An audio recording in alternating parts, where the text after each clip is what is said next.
All right, we're back with our Banshee build, and I've kind of audibled this a little bit. I went to try to take these studs out, and they are in there for a good long time. I'm going to try to put a little bit of penetrating oil on these, but you know what they say, if it's not broke, don't try to fix it. I might still try to fix it. I have the dowel pins. This one's a little beat up, but it'll work. This one's in place. This one's in place, and this was the one that was missing. Oops, sorry about that. But I got my dowel pins in. The only dowel pins that I'm waiting for are the ones on the underside of the case. We'll show you that. I wanted to do a nice film series of using our time cert, but I ended up screwing up a little bit on this one, and you can see it's a little off to the side. I ended up having to use my drain plug size repair, which is an M12 instead of an M10 by 1.25, because I ended up hitting the piece of metal that was still left in the hole. But I got threads in the hole.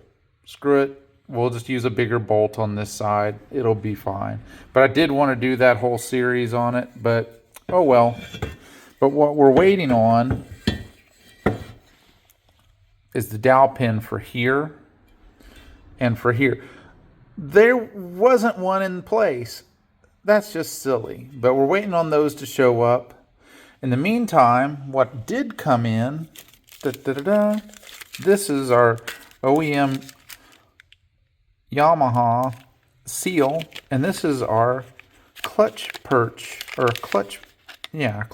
bearing. We'll call it that, a clutch bearing for this piece over here that was completely disgusting. So I'm going to install that real quick. All right, we got that installed. I even put a little extra grease on it. It took a little bit of persuasion in there, as I did not heat the cases to kind of get some expansion.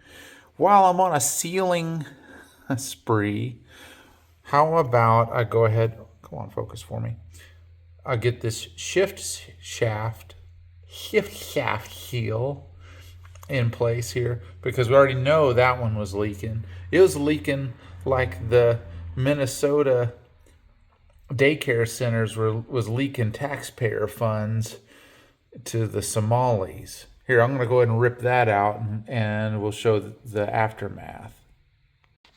All right, we're back, and I got that removed quite easily. My phone isn't going to cooperate with me. That's all I'm filming with right here. But on one of the edges of this seal, this was our original seal, it had just a little bit of a marring on there. It's not really showing up for us. There it is right there. You can see it's facing directly away from us. And anyway, it was marred, and I went in here, and we have a little bearing, and there's nothing wrong with that bearing, and it's definitely nothing wrong with it now, because I went over there with my custom applicator. Notice how my pinky's a little bit crooked. I snapped the tendon in my pinky throwing and catching a football a few years back, actually several years back, but it would be dropped down like this if I didn't wear a brace for several months. But anyway, I used my custom applicator to put some grease in there and repack that little bearing. So what I'll do is I'll get my replacement seals or seal set that I have, and I'll put a new one in there. It's always a good idea when you replace on any bike or any, in this case, quad, to put some grease on the shift shaft when you reinsert it so you don't mar that seal. We'll be right back. All right, that was relatively painless. I got that flushed off, and I put a little dab of grease on there, and we'll be in good shape. So the only other seals that we have to worry about are on the crankshaft and on our counter shaft over here, namely this one. But we won't worry about replacing that until we go to put the case halves back together.